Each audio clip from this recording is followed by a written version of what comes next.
आगाज़ तो हमारे तालात बगार मदद रसूल से हो गए, मगर ज़माने के तरीके तक जो रवाज है उस हिसाब से आज हम जो आगाज़ करने जा रहे हैं उसमें मुझे आप सब दोस्तों की मदद रहनुमाई, उसी तौर पे सरदार मोहम्मद अली की, सुल्तान साहब की, राजा साहब की, सारी दोस्तों की रहनुमाई चाहिए।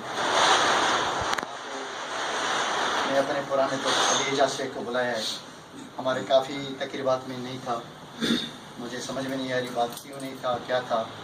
ज़िंदगी चंद दिन की आने जाने वाली बात होती है, बहुत कुछ बातें हुई, समझाया गया है। मैं अर्ज़ करूँगा कि हमारे सामने आए। हम सबसे छोटा है और सबका प्यार है, हर चीज़ है।